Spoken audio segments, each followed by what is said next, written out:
और इस मेले के लिए चाहे जिला प्रशासन हो, पर्यटन विभाग हो,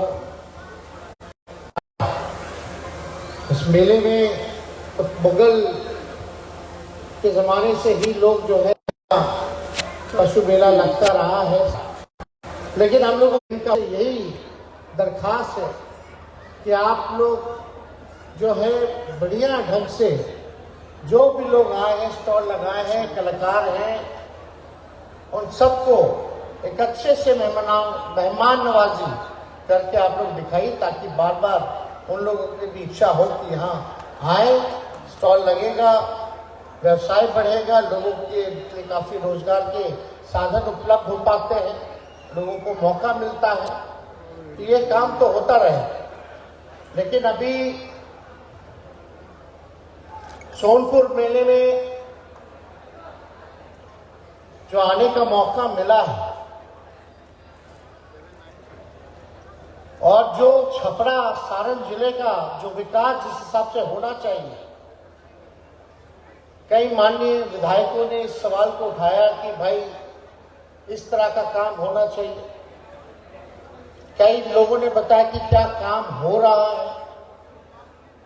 तो हम आप सब लोगों से यही कहना चाहते हैं, ये महागठबंधन की सरकार नीतीश कुमार जी के नेतृत्व में जो बनी है, आदरणीय लालू जी का जो आशीर्वाद है, और लोग सब लोग मिलकर के जो समाज में अंतिम पैदान पे खड़ा जो समाज है, जो बैक बेंचर ऑफ सोसाइटी है, उस गरीब परिवार को हम लोगों को मुख्य धारा में लाने का काम करना है।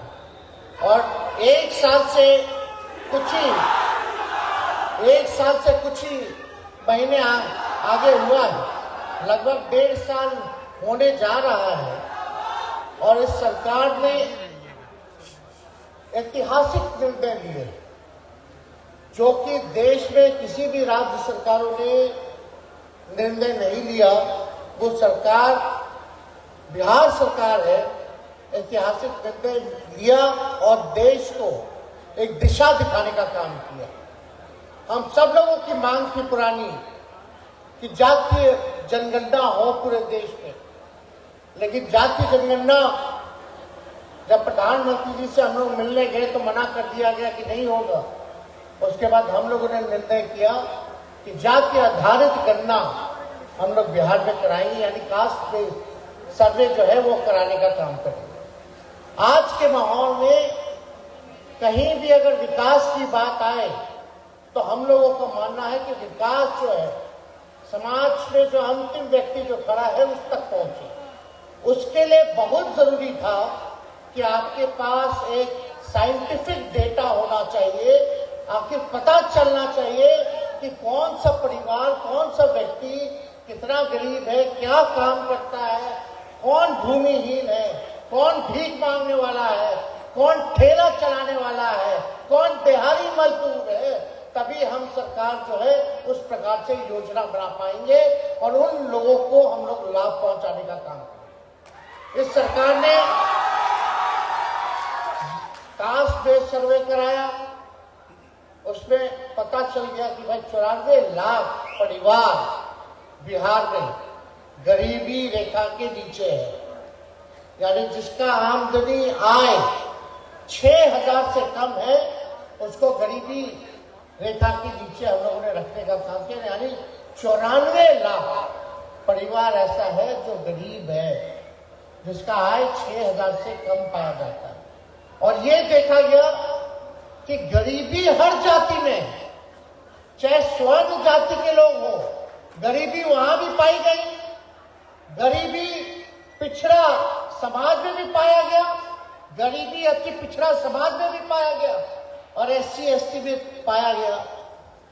तो उस हिसाब से टोटल 94 लाख परिवार जो है उसका सामने आया और उस हिसाब से हम लोगों को अब उनके लिए योजना बनाना। अब ये बहुत जरूरी था ये सारा चीज पता होने का। तो ये जब आंकड़ा आया तो भारत सरकार के गृह मंत्री आए, मुजफ्फरपुर आए थे, बोले कि यादव लोग बढ़ा दिया।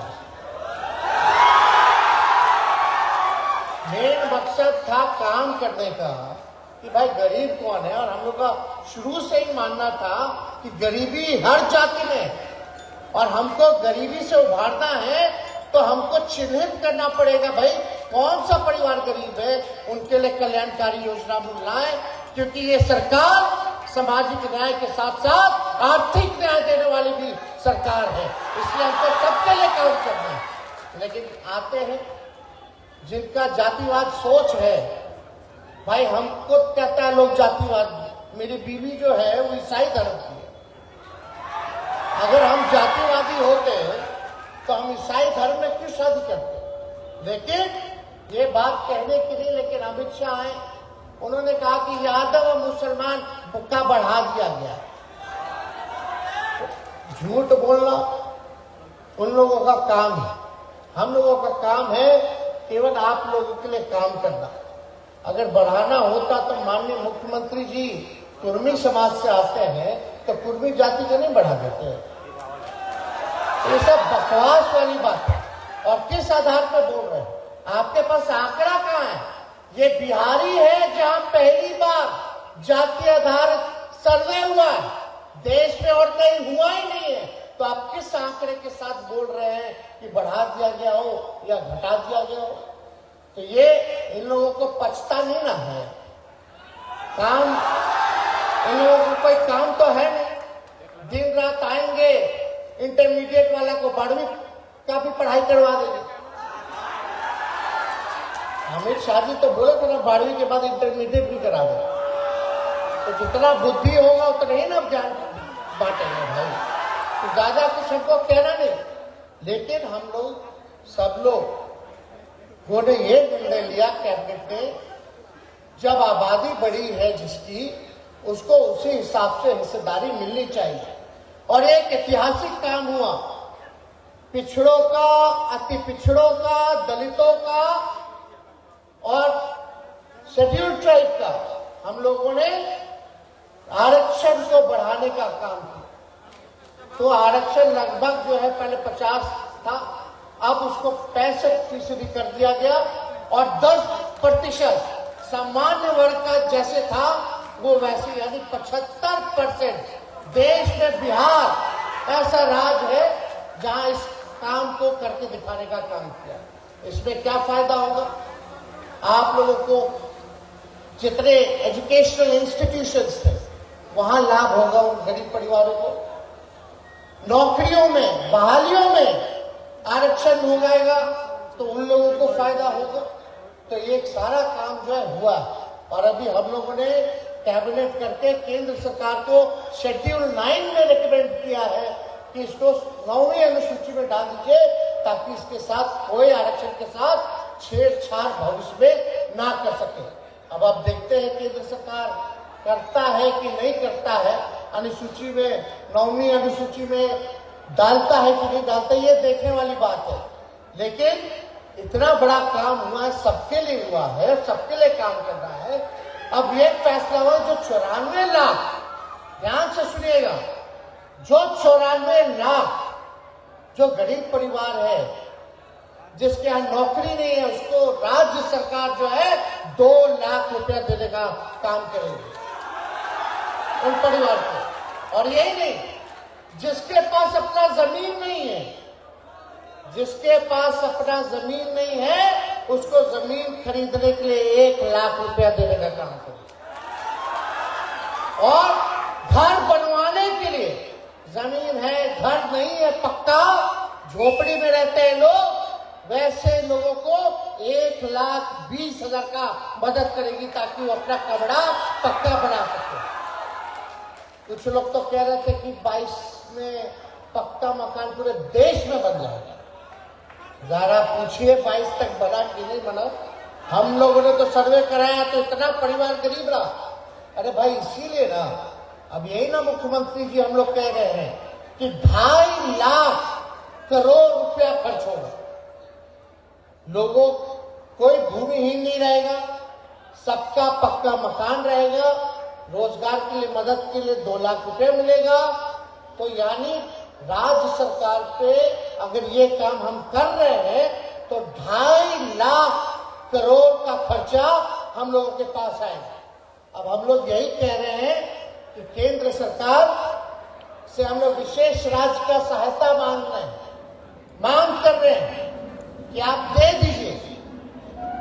अगर बिहार सरकार अपने बलबूते करे तो 50,000 करोड़ रुपया हर साल लगेगा, यानी 5 साल में ये जाकर के काम पूरा होगा। और अगर सहायता हमको विशेष सहायता मिल जाएगी तो 2 साल में गरीबी जो है वो खत्म हो जाएगा बिहार से। वो मदद चाहिए हम लोगों को।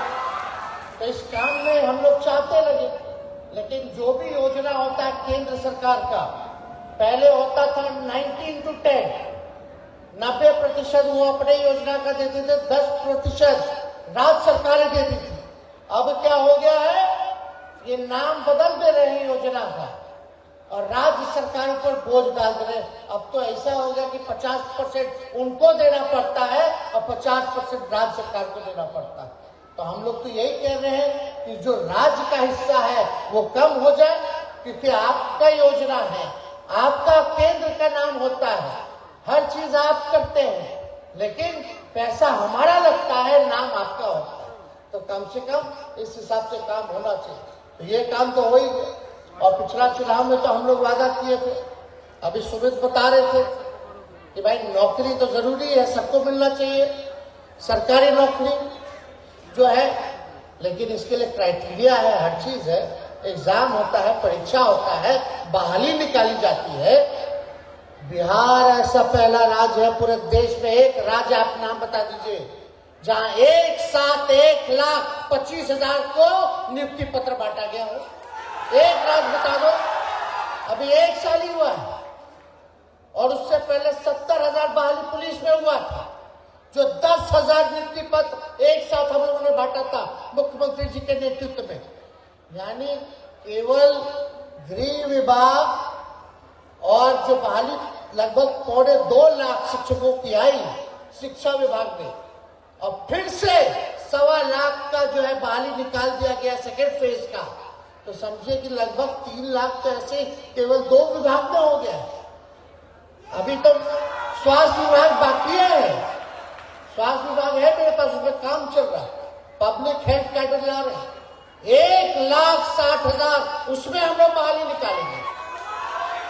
तो हर जगह अगर मिला लीजिए तो 2 साल में लगभग 5 लाख लोगों को सरकारी नौकरी दिया जाएगा। अभी हो गया लगभग 2.25 लाख के आसपास। तो आप समझिए कि ये 1 साल में इतना नौकरी मिल रहा है। आप सुन लो, 1 साल में 2 करोड़ कौन लोग दे रहा था, कहां गया 1 साल में 2 करोड़। तो हमको तो इस पे कोई विषय में कुछ कहना नहीं है। हम लोग कलम बांटने का काम करते हैं, वो लोग तलवार बांटने का काम करते हैं। आप लोगों को तय करना कि कलम वालों का साथ दोगे कि तलवार वालों का। अरे हम लोग कलम बांटेंगे तो आप लोग समझ रहे हैं ना। बहुत लोग बोलता था भैया अपना तो शादी कर लिया, बच्चा हो गया, अब हमने के कब रोजगार मिले कि हम भी शादी करेंगे। अभी अवसर मिला है, बहुत लोगों का नियुक्ति पत्र मिला है, अब लोग भी शादी कर ले। तो आप लोग सब लोग समझ रहे ना, चटपट वाला सरकार है, फटफट काम होता है यहाँ। तो इसलिए आप सब लोगों से यही कहना है कि हम लोग इस दिशा में काम कर रहे हैं और 5 साल ये पूरा सरकार हम लोग करेंगे। और जो 10 लाख सरकारी नौकरी का जो वादा किया था, वो वादा नहीं बल्कि प्रण है, उसको हम लोग पूरा कर करके दिखाने का काम करेंगे। और 10 लाख ऐसा व्यवस्था कराया जाए ताकि लोगों को रोजगार जो है उपलब्ध हो पाए। तो ये काम हम लोग सब लोग कर रहे हैं। अब बताओ, छपरा में लालू जी ने तो दिया ही था,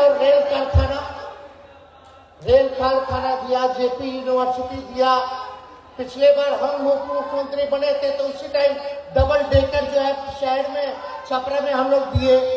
अब कुछ दिनों बाद ही हम लोग छपरा मेडिकल कॉलेज अस्पताल का उद्घाटन करने जा रहे। लगभग तैयार हो चुका है, हर जगह बाईपास दे दिया गया, सड़कों की स्थिति जो है बेहतर हो चुकी है। और हम लोग कोशिश कर रहे हैं कि लोगों का इलाज हो, लोग जो है पढ़े लिखे, शिक्षा की व्यवस्था सुधरे।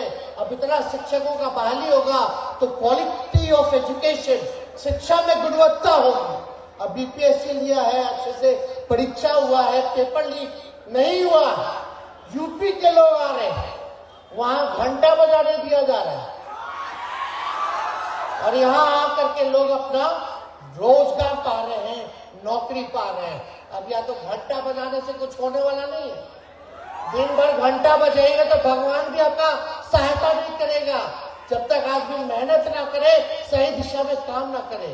अमन चैन का वातावरण होना चाहिए, मिलजुल करके रहना चाहिए, सबको साथ लेकर के चलना चाहिए, किसी में भेदभाव घृणा अंदर नहीं होना चाहिए। अपने राज्य के लिए, अपने देश के लिए सभी नौजवान भाइयों से कहते हैं, आप लोग आगे बढ़ करके काम कीजिए और इस दिशा में हम लोग सब लोग चाहेंगे कि अब इतना इंफ्रास्ट्रक्चर दे दिया गया, मेडिकल कॉलेज है, अस्पताल है। पहले 300 दवा मिलता था, हम आए तो 600 दवा हम लोग बोले कि मुफ्त दिया जाए पेशेंट्स को। किडनी ट्रांसप्लांट हो रहा है, उसके बाद का दवा भी हम मुफ्त कर दिया गया। अब देखिएगा सारा काम साफ सफाई अस्पतालों में हो रहा है। हो सकता है बहुत जगह बाकी होगा, बहुत जगह बेईमानी कर रहा होगा, तो उसको छोड़ा नहीं जाएगा। हम लोग रात के अंधेरे में जाके पकड़ेंगे, उसकी चिंता नहीं करनी है। लेकिन हम लोगों का एक ही मकसद है कि बिहार को आगे ले जाना है, बिहार को अव्वल राज्यों में हम लोगों को पहुंचाने का काम करना है, ताकि हम सब लोगों का सीना जो है, माथा जो है ऊंचा रहे हमेशा और कोई हमें गलत नजरिए से ना देखे। तो इसलिए आप सब लोग यहाँ, सारण की जनता सब लोग यहाँ आए हैं और जल्दी हमको भी आना है। यहाँ बाबा हरिहरनाथ का आशीर्वाद लेने कुछ दिनों पहले ही लालू जी और हमारी माता यहाँ आकर के आशीर्वाद लेके गए हैं और हम भी आएंगे अपनी बेटी कात्यायनी के साथ और अपनी आप लोगों के भौजाई के साथ। तो इसलिए आप लोग मिलजुल करके रहिए, कमजोर वर्गों को, गरीबों को सीने से लगा के रखिए। बताइए जितने हमारे साथ यहाँ लोग हैं, अगर आप मेरी बात को मानिएगा कि नहीं मानिएगा बताइए। अगर मानोगे तो दोनों हाथ उठा करके बताइए। जितने कमजोर वर्ग हैं मिलजुल करके रहिए, दंगा फसाद वालों से दूर रहिएगा, मिलजुल करके रहिए। समझे, कलम मिला है तो खुशियां आई है घर में, लोग खुश हैं। लेकिन जहां तलवार काटा गया है वही नौजवान दंगा फसाद में आरोप में जेल में बंद है, पूरा परिवार का खुशी छिन गया। इसलिए आप सब लोग मिलजुल करके रहिए, एक रहिए, गरीबों को सीने से लगा करके रखिए। उनके उत्थान के बारे में भी आप लोगों को सोचना पड़ेगा। कोई कमजोर वर्ग का है, किसी जात में भेदभाव नहीं करना है, सबको साथ बना करके ले करके चलना है। बुझाला कि ना बुझाता? एकदम रहिएगा कि नहीं रहिएगा? इसके बाद तो प्रोग्राम उधर होता ही रहेगा, 1 महीना तक चलेगा। चलेगा कि नहीं चलेगा? तो शांति से अनुशासित हो करके इस मेले का लुत्फ उठाने का काम कीजिएगा। देखिएगा इधर उधर से शिकायत ना आए भाई। तो आप सब लोगों को तहे दिल से हम धन्यवाद करते हैं, आप सबको शुभकामनाएं देते हैं, बधाई देते हैं। और यहाँ के जिला प्रशासन और जितने विभाग के लोग यहाँ जुटे थे उन सब लोगों को भी हम धन्यवाद देंगे, सभी अधिकारियों को धन्यवाद देंगे। आप सब लोगों का तहे दिल से धन्यवाद और अपनी बात को हम यही विराम देते हैं। जय हिंद, जय बिहार, सोनपुर की जनता जिंदाबाद। माननीय मुख्यमंत्री के यशस्वी भाषण के बाद